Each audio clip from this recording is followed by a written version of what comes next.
Always a pleasure to be here. Good morning, everyone. Rate +1. Hopefully, towards the end of the sermon, you will realize, you will understand what does it mean by rate and +1. Yeah, if not, it's my failure. Okay, it's not your fault. Any brothers among here who like the HBO TV show called Band of Brothers? No.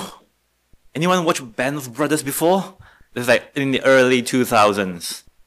Right, I'm the only one, so never mind. Forget about the show. Anyone know who's Major Richard Winters is? Richard Winters.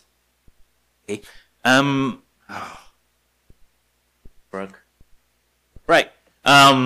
Major Richard Winters. He passed away in 2011. He was the commanding officer of a little group called Easy Company of the 101st Airborne Paratrooper Unit during the World War II. He was awarded with the Distinguished Silver Cross for his service during that war. Why do I give this kind of information at the very beginning of the sermon? Because paratrooper, if you look at the little logo at the side, is one of the brand new unit during the World War II, where soldiers jump off of airplanes with a parachute and they drop into some zone. And after they drop there, they will be all alone, and they will look for their teammates and army before pushing on some dangerous mission. All right. After Richard Winters landed in Normandy, the very first mission he carried out, he managed to lead a small team of about I think 25 people, 25 soldiers, and they managed to take down a German artillery, the guns that are shooting towards outside the beach. And because of that successful mission, it saved the loss of the soldiers who was coming in to France from the beach.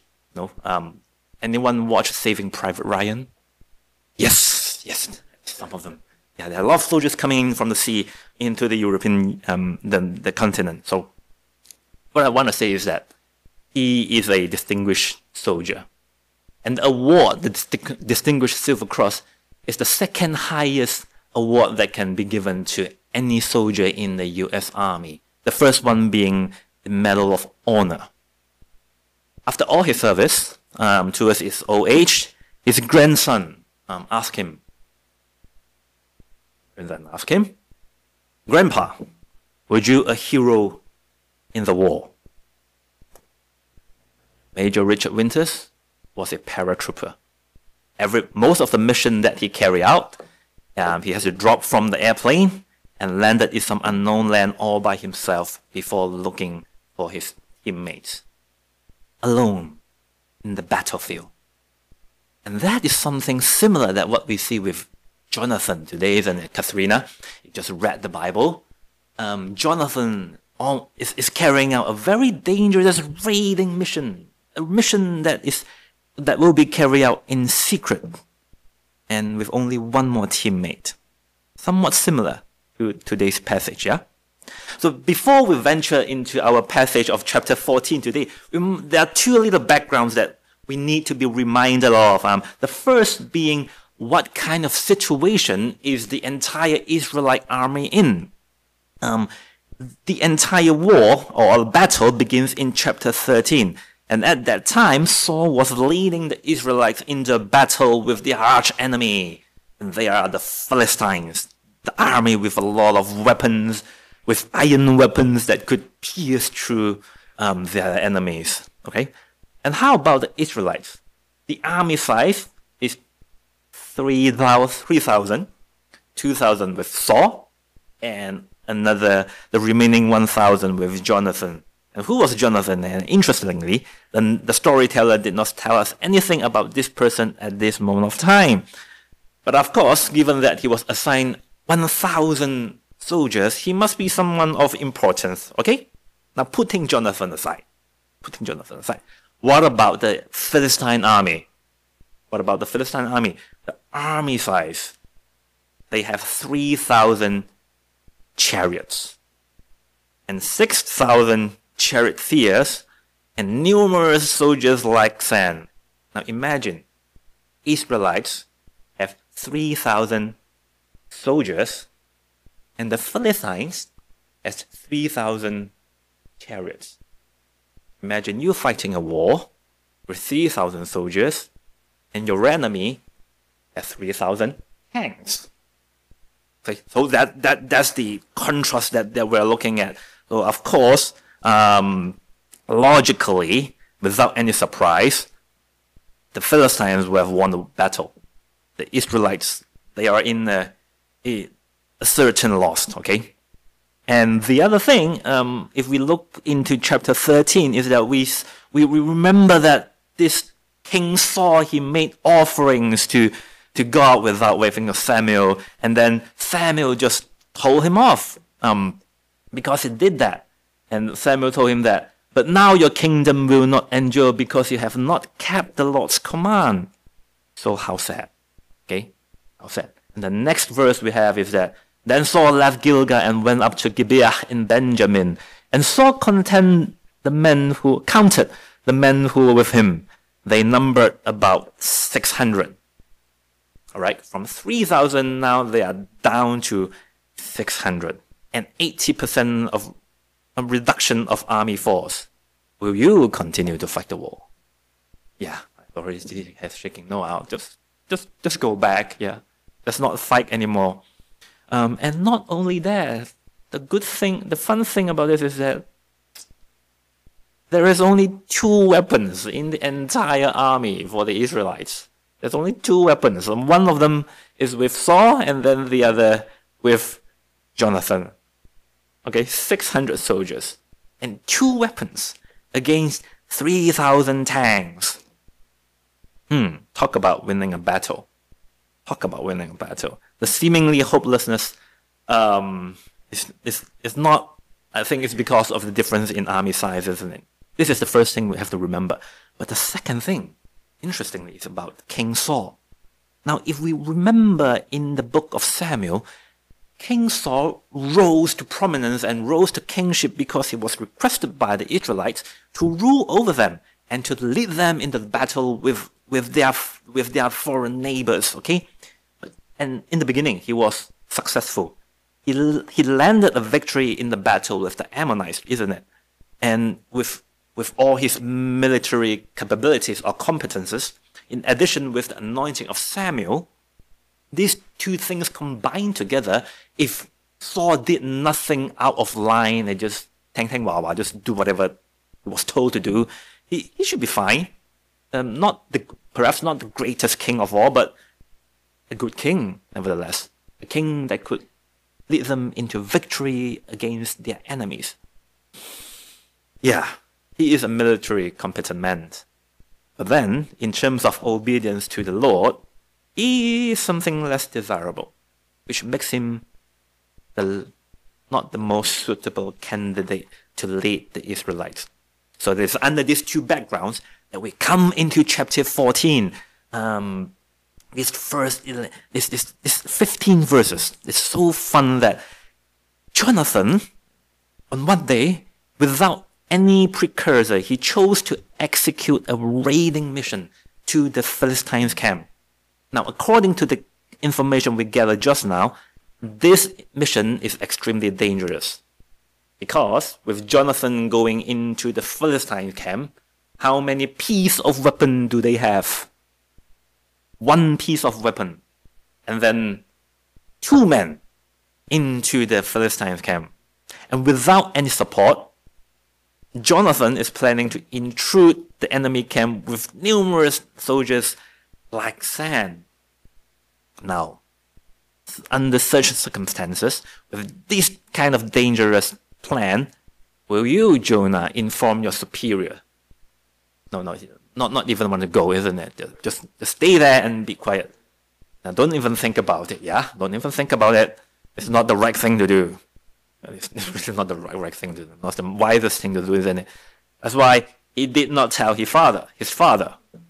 Now, because it's almost like a suicide mission, I would say.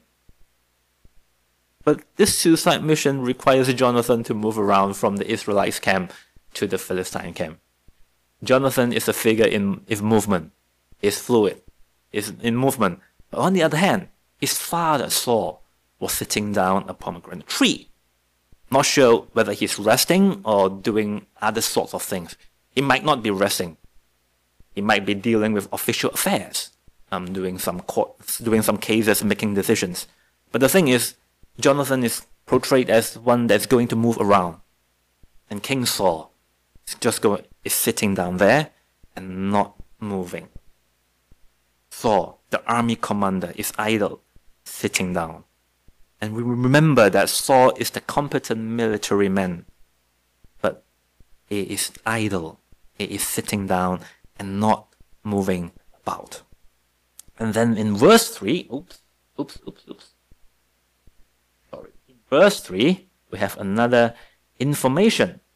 Is that Ahiah, who was wearing an ephod, he was a son of Ichabod's brother, Ahitub, son of Phinehas, the son of Eli, the Lord's priest in Shiloh.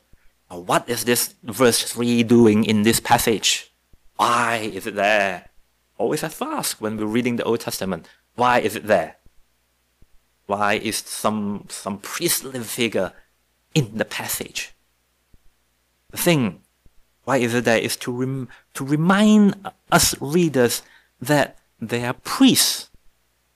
They are Adonai's priests in the Israelites' army. And there is an ephod, which is designed for the head priest. So they could seek instructions from Adonai about what to do next. So we have the king, King Saul, and then we have the ephod, king, and the priest. These combinations would have or should have helped them to advance in the battle, or perhaps at least to make some wise decision. But the thing is, these two parties, they did not do anything.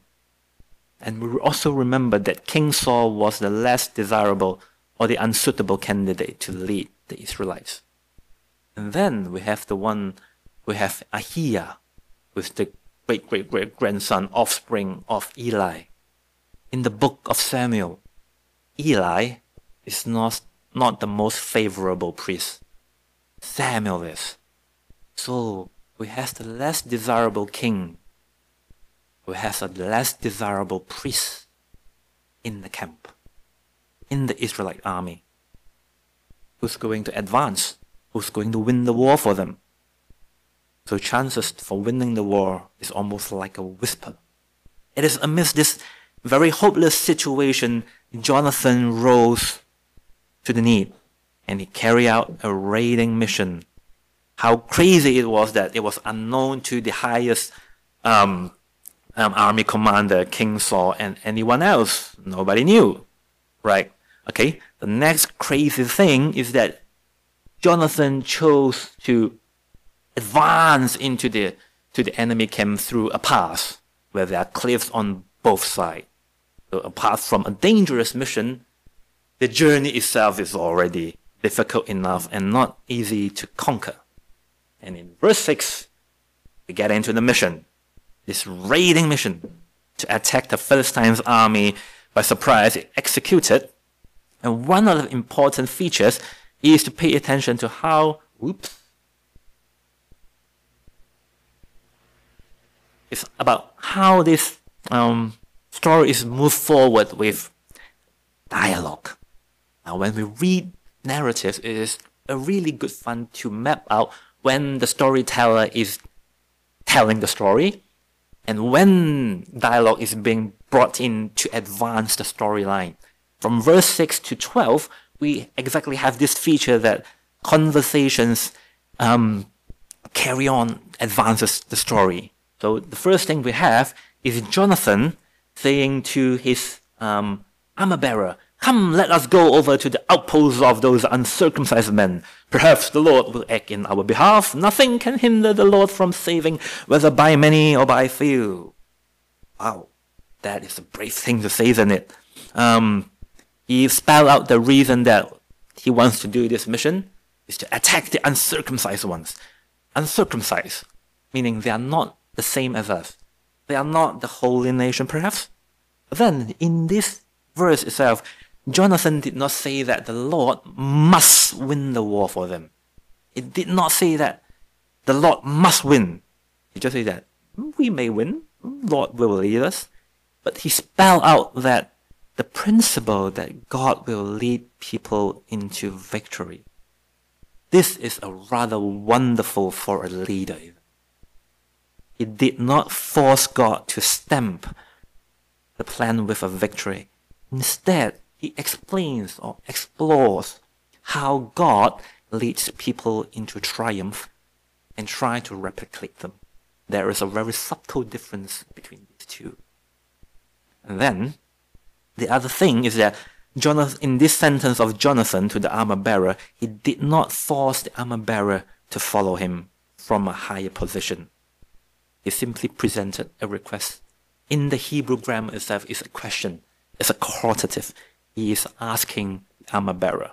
Of course, the armor-bearer says, do all that you have in mind, go ahead. I am with you, heart and soul. Whatever your heart says, go do it. I'll follow. Okay? And then Jonathan described his raiding mission. Listen carefully, yeah? Come on then, we will cross over to them and let them see us. If they say to us, wait there until we come to you, we will stay where we are and not go up to them. But if they say, come up to us, we will climb up because that will be our sign that the Lord has given them into our hands. So basically, on this secret mission, a raiding mission, they will go to the enemy camp and then they will, ta-da, show themselves and let them know they were there. So let's pause for a second. 2 men, 1 weapon to an army of 3,000 tanks. On the raiding mission, these 2 men will rise up to them and say, ta-da, I'm here. Look at me. What are they going to do? Why show themselves? What kind of crazy mission is it? Is this really a suicidal one? Is there any better way to die? And of course, in Jonathan's reasoning is that after showing themselves, they will see what the enemy's reaction are. And if they went up to meet with Jonathan, that means they are still on guard. If they allow them to go near, that means the Philistines are too proud and they are not cautious. Even the enemy is coming near to their camp. So if it is the later case, then the mission will be a successful one. A crazy, but truly a courageous one, isn't it? Courageous one and a strategic one. Perhaps there's a flavor of survive or perish determination in this mission. And then the 2 went on, and then when the Philistines' outpost soldiers saw them, look, the Hebrews are crawling out of the holes they were hiding in. Hebrew in hiding. So which means in the enemy's eyes, the Israelites are afraid of them. And rightly so. Because whether it's weapon or army size, they are just simply outnumbered. The Israelites were no match for them. And then they say, come up to us and we'll teach you a lesson. I kind of like really love the NIV translation over here. We'll teach you a lesson. Teach you a lesson, isn't it? How proud, how proud. And then, against this relaxed Philistines' army, Jonathan and his armor-bearer went up. He said to his follower, climb up after me, the Lord has given them into the hand of Israel. Boldly, they went into the enemy camp and killed a lot of people. In verses 13 to 15, the storytellers tell us Jonathan climbed up using his hand and feet with his armor-bearer right behind him. The Philistines fell before Jonathan and his armor-bearer followed and killed behind him. In that first attack, Jonathan and his armor-bearer killed some 20 men in the area of about half an acre. Panic struck the whole army, then in the camp field and those in the outposts and raiding parties, and the ground shook. It was a panic sent by God. They won the war. No, they were not the war. They won the battle. They won because the Lord handed enemies over them. Okay? A good ending, isn't it?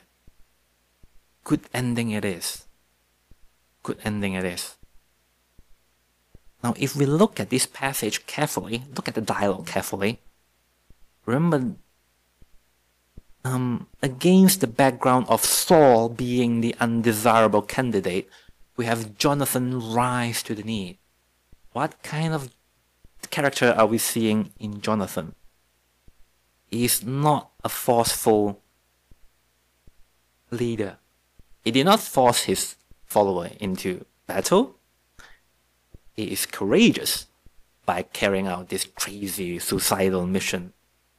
But he's not no fool. The plan has a reasoning behind it. Has a rationale. It's crazy, but there is some strategy behind it. So he is a strategic person. And then he also displays a character that trusts in God. That's what we have, a portrayal of Jonathan over here. Now imagine for this English group, right? Election will be carrying out when? When's the election about? In the near coming future. And the nomination is today, isn't it? Deadline is today. Imagine there is someone with all these 4 character traits among you. Will he be a good leader? Or will he or she be a good leader? Or she or he be a good leader? Be a good leader, isn't it? If a newcomers with all these characteristics come join the congregation today, I believe the church is very likely to befriend this person and push him or her to leadership as soon as possible. It seems like this passage is telling a lesson on leadership to us. Seems like it. But is it purely about leadership? Purely about leadership. Professor Golding Gay once shared his thoughts about this passage. He said that the current society is obsessed with leadership. Okay? We have videos, podcasts, tasks, books, seminars, trainings, and workshops about leadership. And our obsession with leadership is to the extent that we want the Bible to talk about leadership. We want the Bible to talk about leadership. So is this passage entirely about leadership? I'm not so sure. It could be. It could be about leadership. But let's look a little bit closer. Let's look at the entire passage a little bit closer. Okay? This is the entire 15th verse. Now, in the entire passage, this raiding mission of Jonathan, there is 2 episodes, verses 1 to 6, and then the rest. There are 2 portions. And in these 2 portions, one of the main person, Jonathan, is the recurring, or perhaps the main character in the entire passage, isn't it? His name just keep on recurring. And all the important verbs are attached to him. He has the most number of actions. 4 times he speaks, and then he climbs, he kills, and he strikes. He's the character with a lot of verbs. And his name pop up the most. Okay? Now, if you look a little bit closer, look just a little bit closer, what did you see? What did you see next to Jonathan? Exactly. Thank you, brother. His armor bearer. While Jonathan's name is the most frequent, if we look, every time the name Jonathan occurs, we have his armor bearer just right next to him. Okay? In verse 1. And then in 6. Okay? Verse 6. Then when they're in conversation, the 2 of them, they went to the war, they showed themselves, both of them, together before the enemies came. They're always together. Once they are in the battle, whether it's even the Philistine soldiers speak to Jonathan and his armor bearer. And in verse 13, Jonathan climbed up with hand and feet. It was a tough climb. His armor bearer followed him. When the Philistines fought back before Jonathan, the armor bearer was right behind him. All right, and when they killed 20 soldiers, his armor bearer was with him. So the entire passage in its literary representation is showing Jonathan is accompanied by his armor bearer. Whatever Jonathan did, the armor bearer followed. Remember, he is the person, the leader that we like. Jonathan, with all these wonderful traits, is the leader that we like. But then in the story, we are presented with an armor bearer who remains unnamed. His name is never mentioned. Remember in verse 4, even the cliffs have name, the places has name, but the armor bearer is unnamed. And in the book of Samuel, this armor bearer did not come up into our eyes anymore. This armor bearer is just in these 15 verses. Never recurs. And in the story itself, this armor bearer never has any authority. He simply follow. Simply follow. But given that, even though he seems like an unnamed person, he has a line of dialogue. Perhaps at the center of the passage today, do all that you have in mind. Go ahead. I am with you, heart and soul. Because of this line of dialogue, Jonathan was not alone in his entire raiding mission. He was accompanied by someone in this seemingly suicidous and dangerous mission. It was this unnamed armor bearer, the fellow soldier of Jonathan, helped him in this successful mission. A mission through which that the Lord helped Israel. Just right to next Jonathan is this person. Look at this armor bearer. He has some wonderful traits that we really, really love to spend a little bit of time in. This armor bearer does not ramble. It does not murmur. In Chinese, it's not saying a lot of things. My boss says so, just do it. Okay, I'll go do it. It does not ramble, does not mumble, spend a lot of time complaining, sort of like that, okay? He is not petty. He's not calculative. He does not spend times like, oh, we just have one weapon, how about me? I'm going to die. Could you share a piece of armor with me? It's not petty, not calculative. You have the weapon, you have the armor, you go. I'll go with you. I'll go with you. And together, they rise to the need of the Israelites' army. Jonathan and the armor bearer. Jonathan carried out a raiding mission. The plus one is armor bearer. It's the armor bearer. In the community, in this community in particular, everyone, each one of us, we all have different stories, I believe. Some of us who are very far away from home, who work hard and to provide for your families, hoping them to have a better life. Some of us might have a relatively good salary and a secure job, and what deemed by others a good life. But in our own personal life, they might be fighting a different battle. Perhaps not a battle. It's battles in different spheres. Work-life balance, aging parents, bringing up children, retirement or love spouse relationship, all that sort of thing. And some of us might be leaders in the church. And our challenge is how may Christ be introduced to more people through this great building and venue? Ministry, spiritual balance, how to strike that? Or some of us might be in a season of life where doctors and medical checkups are more frequent. And I am one of those. My knees are failing me. But then we do have a wealth of experience that we could pass on. Every one of us, everyone, seems to most likely will be involved in some sort of interrelation tensions, some sort of battles. He wants this, she wants that, I want those. Regardless of whichever group we are in, each and every one of us are fighting some sort of battle. Some sort of battle. My question is, are we the +1 for the people next to us? Let me say that again. Let me ask again. I'm not saying that we are Jonathan. I'm not praying that we will become Jonathan. It's good to be like Jonathan.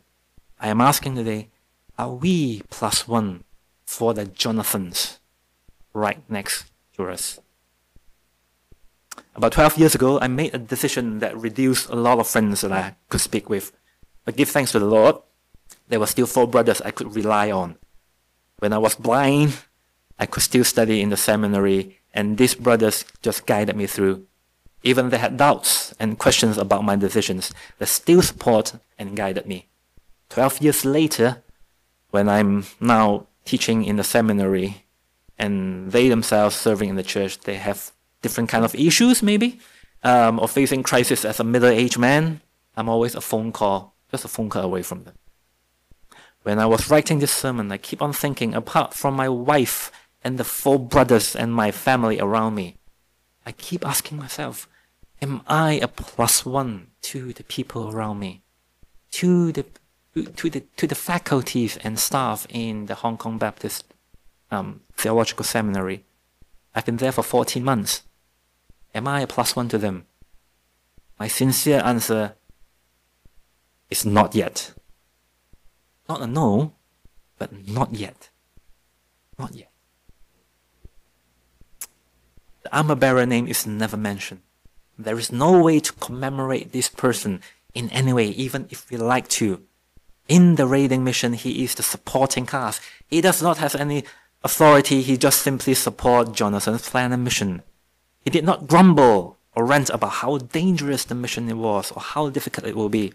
He is not calculative. He does not weigh benefits, the pros and cons for himself. He simply supported Jonathan.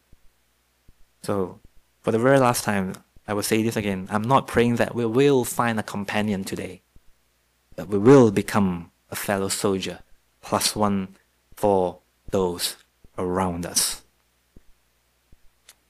Remember the grandson asked Major Richard Winters, "Grandpa, were you a hero in the war?" Richard Winters replied to his grandson, "No, but I serve in the company of heroes." There are a lot of +1s around him.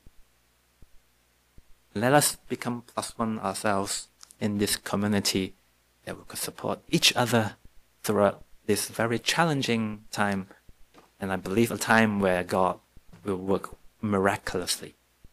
Amen.